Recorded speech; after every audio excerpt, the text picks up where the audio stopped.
বনগাঁ ঐক্য সম্মিলনী ক্লাবের পুজো উদ্বোধনে এসে রাজ্য সরকারকে আক্রমণ শান্তনু ঠাকুরের। পুজোয় মহিলাদের একা না বেরোতে আবেদন করেন। পঞ্চমীর সন্ধ্যায় উত্তর 24 পরগনায় বনগাঁ মতিগঞ্জ ঐক্য সম্মিলনী ক্লাবের চাইনা হতে উমা থিমের পুজো উদ্বোধন করতে আসেন কেন্দ্রীয় জাহাজ প্রতিমন্ত্রী শান্তনু ঠাকুর। পুজো উদ্বোধনের আগে মঞ্চে বক্তব্য দিতে গিয়ে তিনি রাজ্য সরকারকে আক্রমণ করে বলেন, পিতৃপক্ষে চক্ষু উদ্বোধন হয়, এ তো আমরা আগে কখনো শুনিনি।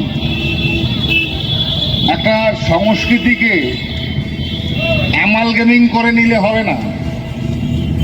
আজকে মসজিদে গিয়ে যদি কেউ মন্ত্র পড়ে পুজো দেয়, সেটা অ্যামালগেমিং হয়ে গেল, সেটা ঠিক নয়। তাই এই রাজ্যের সরকারেরই দায়িত্ব সংস্কৃতিকে ধরে রাখা। এই সরকারের দায়িত্ব মানুষের মধ্যে এই সংস্কৃতির সমস্যা না তৈরি করে আজকে সুন্দরভাবে যার যার সংস্কৃতি, যার যার ধর্ম সেইভাবে পালন করতে দেওয়া।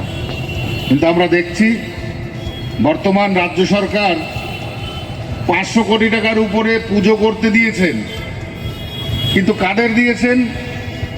কতগুলো ক্লাবকে দিয়েছেন। এখানে আমরা রাজনৈতিক সমীকরণ দেখতে পাই এবং এই রাজনৈতিক সমীকরণে আগামী দিনের যে ফিউচার প্রজন্ম, তাদের যে সমস্যা হতে চলেছে, সেই সমস্যা সমাধান করবার মতো সময় এই রাজ্য সরকারের কাছে থাকবে না। আপনারা এও দেখেছেন যে পুজোর সময় ঠিক এই সময়টায় লক্ষ্মীর ভাণ্ডার বেড়ে গিয়ে টাকার পরিমাণ বেড়ে যায়।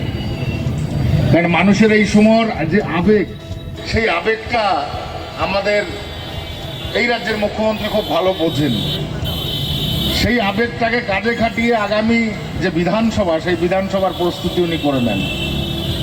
এখানে 500 টাকার আপনি দিচ্ছেন যে ব্যক্তিকে, যে মহিলাকে, আপনি এটা বুঝতে পারছেন যে তার ফিউচার প্রজন্ম শেষ।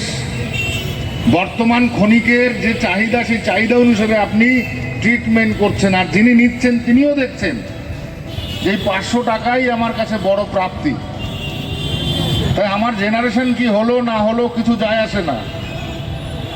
অর্থাৎ এই 500 টাকা যে এক প্রকার গিফট, সেই গিফট শুধু গিফট হিসেবেই থেকে যাচ্ছে, ফিউচারের প্রজন্মের জন্য সেটা বর্ধিত হচ্ছে না।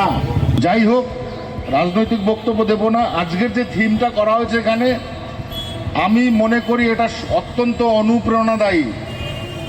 প্রত্যেকটা জায়গাতে এই মতিগঞ্জ ঐক্য সম্মেলনীর ক্লাবের মতো এরকম থিম করে মানুষের ভিতরে গণজাগরণ তোলা উচিত।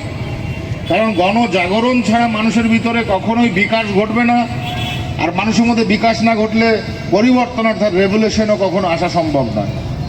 তাই আমি মনে করি এই যে থিম, এই থিমকে আমি ধন্যবাদ দিই ক্লাবকে, যে এমন একটা চিন্তা ভাবনা করেছেন যেটা মানুষের মধ্যে একটা চেতনা এবং অনুচেতনা বাড়িয়ে তার ভিতরে অনুপ্রেরণা গড়ে তোলে।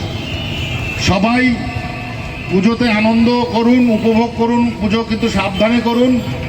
কেননা আমাদের অনেক বক্তা কিছুক্ষণ আগেই বলে গেছে যে হায়না কিন্তু আপনাদের জন্য রেডি আছে। তাই হায়নাদের থেকে সাবধান, খুব সাবধানে ফ্যামিলি নিয়ে ঘুরুন, একা একা বাইরে বেরোবেন না, মায়েদের প্রতি আমার বক্তব্য। যাই হোক, আপনাদের পুজো ভালো কাটুক, আগামী দিনে মা আশীর্বাদ তার বর্তাক আপনাদের উপরে, সেই কামনা রেখে, সেই আশা রেখে আমার এই ক্ষুদ্র বক্তব্য আমি শেষ করলাম। সকলকে নমস্কার, সকলকে আর একবার আমি এই শারদীয়ার অভিনন্দন, শুভেচ্ছা জানাই। নমস্কার। বিবৃতিতে প্রকাশিত মতামত সম্পূর্ণরূপে বক্তার নিজস্ব। এই বিবৃতির জন্য আমরা কোনোভাবেই দায়বদ্ধ নই। ডিসিএন নিউজ চ্যানেলের এই বিবৃতি শুধুমাত্র সাধারণ তথ্যের জন্য প্রকাশিত এবং এর সঠিকতা বা সম্পূর্ণতার কোনো নিশ্চয়তা দেওয়া হয় না।